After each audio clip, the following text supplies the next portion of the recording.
já pedindo desculpas, né, como último orador, último participante, pela dificuldade. E para mim não, para mim é uma grande oportunidade. Então eu começo agradecendo ao estimado amigo, o professor Paulo Ferreira da Cunha, por poder ser ouvido, uma plateia tão seleta, né, diante de inúmeros mestres aqui, o professor Paulo Bonavides, enfim, uma pessoa que nos honra, na verdade, a todos, com sua amizade e com suas palavras. Ele é homenageado, mas nós também o somos. Gostaria também de aproveitar esse momento de agradecer a oportunidade de falar com o professor Canudilho. Eu já ouvi várias vezes no Brasil, ele vai me ver pela primeira vez aqui em Portugal, né? Uma inversão do valor. O professor Paulo Saraiva, é uma oportunidade ímpar, um grande novo amigo, eu diria, o melhor, mais novo amigo de infância. Gostaria também de saudar ainda o professor Marcelo Figueiredo, colega de PUC, há muitos anos ali, saudar os colegas aqui de Portugal, novos amigos foram feitos, inclusive aqui na equipe do professor Paulo Ferreira da Cunha, saudar os colegas do Brasil, como eu, se deslocaram, e para mim uma oportunidade especialíssima, eu diria. Eu acho que sou um exemplo dessa integração entre Brasil e Portugal. Meu pai é brasileiro. E minha mãe, finada, saudosa, era portuguesa. Então, uma oportunidade única. E mais uma aqui em especial, como último, acho que eu posso me dar ao luxo, ao direito, de fazer algumas considerações diferenciadas. De rever uma grande amiga, foi minha sócia, a professora Patrícia Rossetti. Não nos vimos já há alguns anos, vamos também nos reencontrar aqui em Portugal. Então, essa é a vida. E passando mais diretamente ao tema aqui relacionado à questão da Constituição e da República, eu traria algumas reflexões específicas, algumas questões que me parecem adequadas, né? Tentando fugir um pouco do que já foi dito, do muito que já foi dito. Gostaria de identificar que nós precisamos ter em consideração a importância efetiva de uma Constituição. Importância não apenas como um documento político, social, econômico, mas um documento de união, de integração. E não apenas integração nacional, mas também integração internacional. E é este o grande modelo que nós devemos seguir.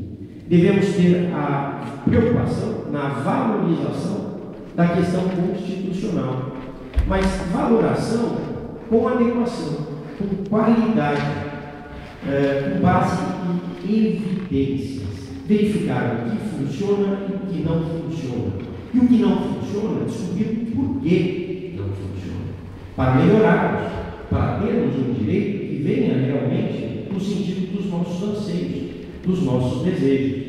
A professora Patrícia fez até a menção à questão da legística, que é algo que no Brasil agora começa a ganhar um pouco mais de velocidade.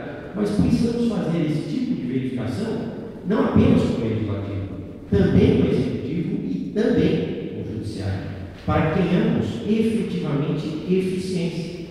Não podemos imaginar que uma Constituição basta por si mesma.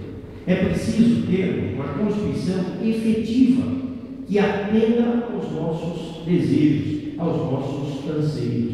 Não podemos imaginar que apenas a existência de poderes, com 3 poderes, basta. É preciso mais, é preciso termos 3 poderes que funcionem efetivamente. Temos que avançar nessas questões, chegando, analisando o que nos interessa. Temos que ter uma preocupação nesse sentido, óbvio, no processo de globalização, ligada à questão internacional, a essa internacionalização.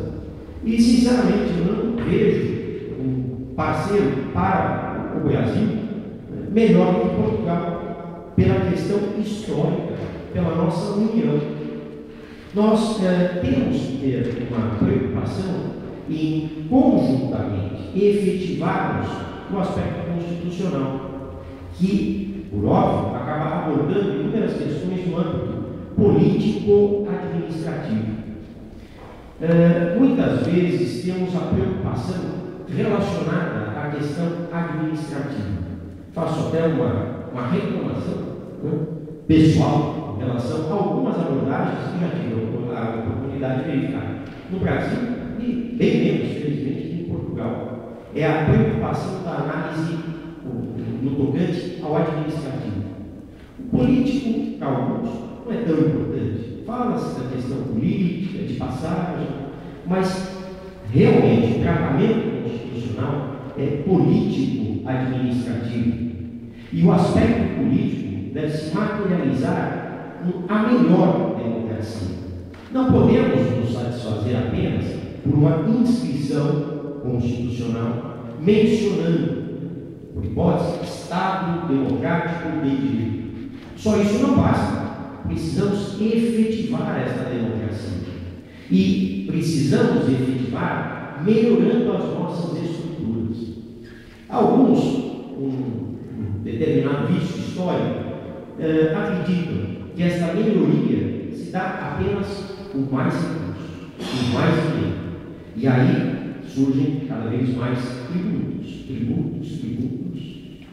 Um grande detalhe é que as nossas necessidades são infinitas, mas os recursos econômicos, financeiros, estes são finitos. É preciso uma adequação e uma verificação democrática do que desejamos e de quanto temos o que está disponível para a efetivação desta democracia.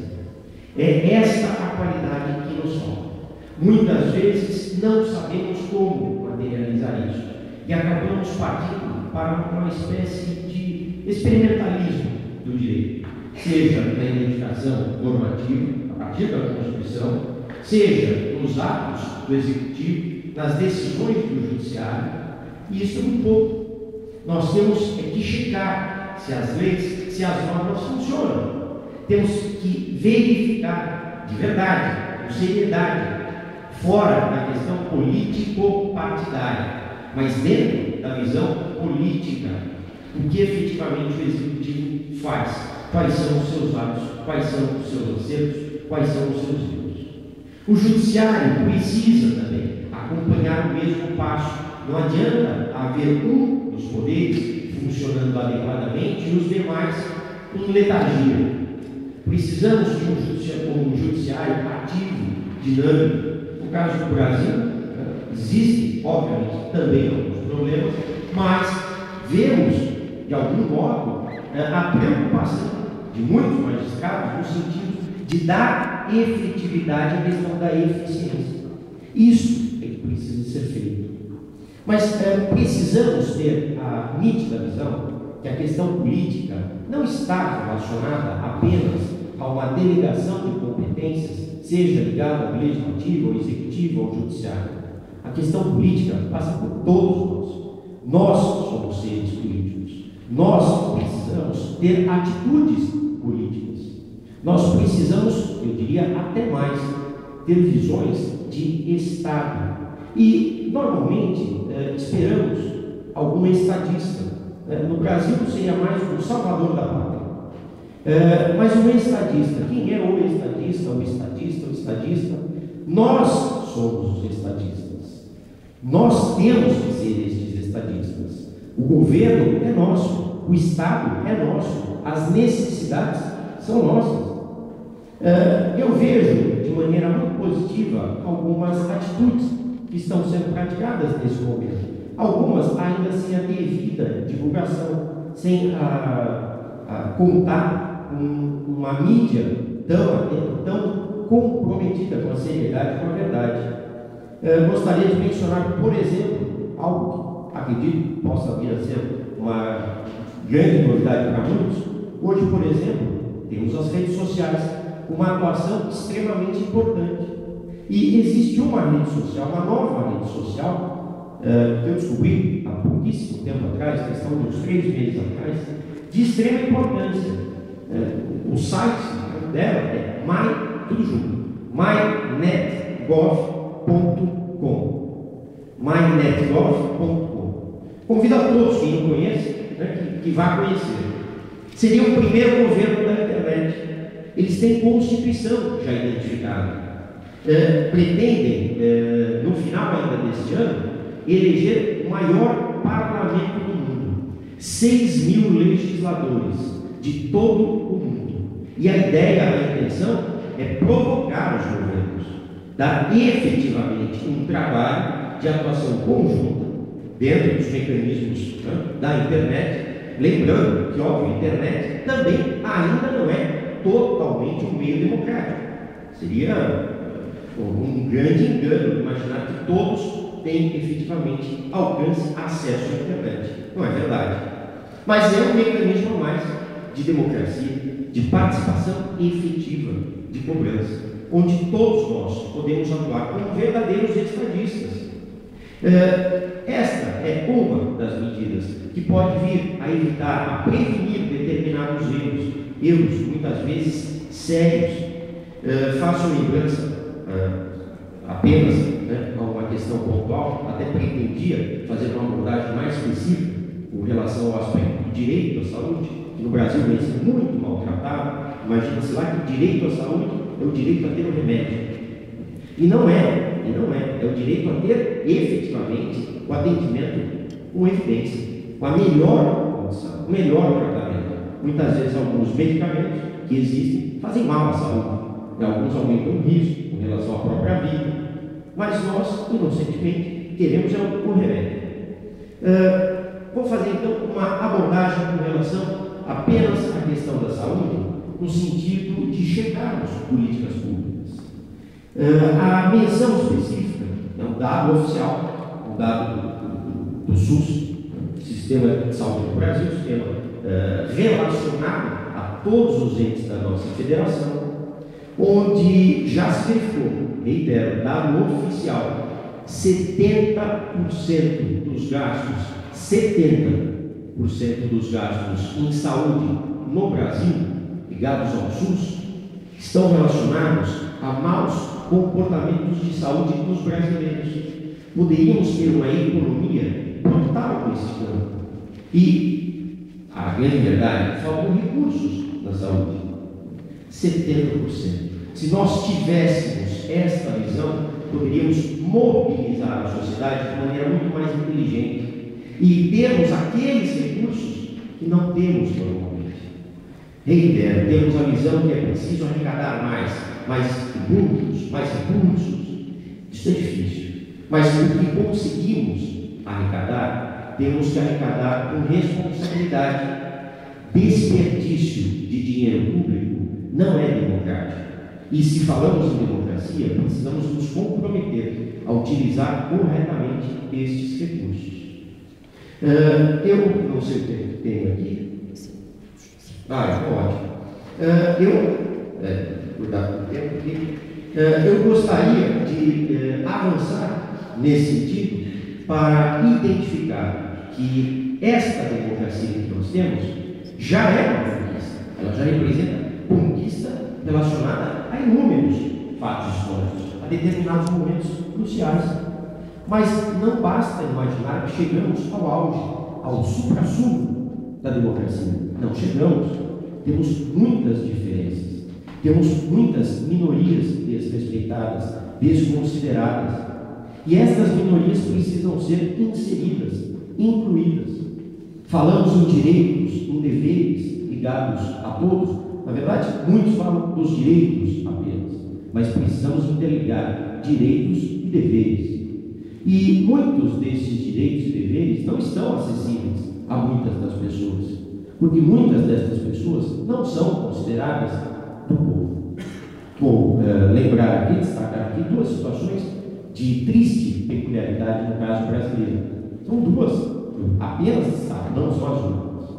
A primeira, relacionada anos atrás, em Brasília, onde um índio que foi para uma manifestação indígena em Brasília, era um líder, e terminada a sessão a qual ele participava, comandava, tentou se hospedar em pequenas pousadas que haviam numa avenida. Todas estavam lotadas, ele não conseguiu um alojamento para si. E havia necessidade de se proteger naquela noite. Procurou um lugar para dormir, um ponto de ônibus, que é de alvenaria no Brasil, especificamente. E ali ele se alojou. Algum tempo depois, dormindo, ele estava, passa o carro de um grupo de jovens que resolveu jogar álcool ao corpo e atear fogo. O índio faleceu. Caminhou, tentou fugir aí por uns 50 metros e acabou caindo. Faleceu. No lugar onde ele caiu, existe hoje um monumento em metal, com a silhueta dele recortada, no metal do pé e também no metal no chão. A alegação, naquele momento, no primeiro momento da defesa dos pais, que apareceram até para passar a mão na cabeça dos filhos, fazer uma garra, foi a seguinte: eles não sabiam que se tratava de um índio, pensavam que se tratava de um mendigo. Então mendigo não é gente. Mendigo nós podemos pôr fogo. Segunda situação. Tempos depois, anos depois, pouco tempo depois, uma mulher no ponto de ônibus acabou sendo, talvez o problema seja os pontos de ônibus, um ponto de ônibus, mas desta vez na cidade do Rio de Janeiro. Esta senhora, de novo, acabou sofrendo algumas ameaças, ofensas por parte de alguns jovens e que ofenderam, trataram como uma prostituta.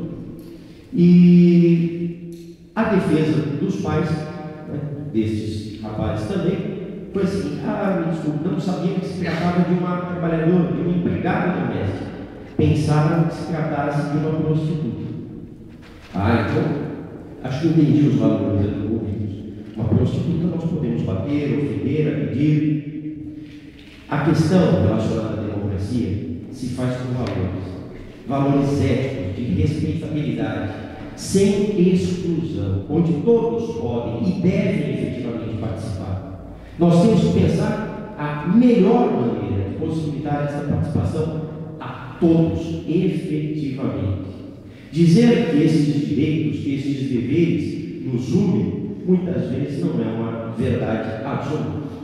Nós temos que materializar essa democracia, garantir direitos, deveres de um Estado que é nosso, de uma Constituição que é nossa, que deve ser nossa, que não deve ser apenas um documento, e muitas vezes provavelmente um documento mais importante.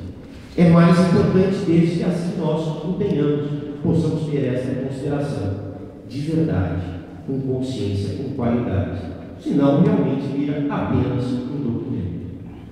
Eu quero crer que, de qualquer maneira, nós estamos avançando, como, por exemplo, nesses debates, muitas discussões. Confesso que faltou-me quase papel aqui para tantas anotações nas várias colocações dos palestrantes que me antecederam.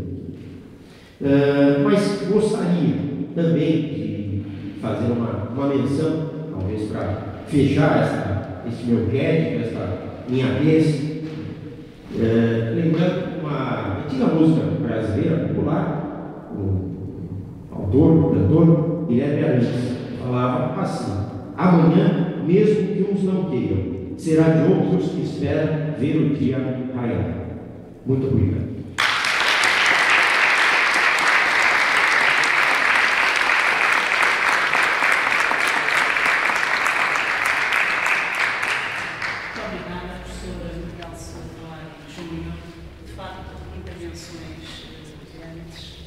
Muito interessantes. Eu penso que o Sr. Paulo Pereira Cunha há espaço agora para algum debate. Sim, pode haver um pouquinho. Podemos abrir. Eu desde logo. Não muito, até. 5 minutos. Programa, não é? 5 minutos.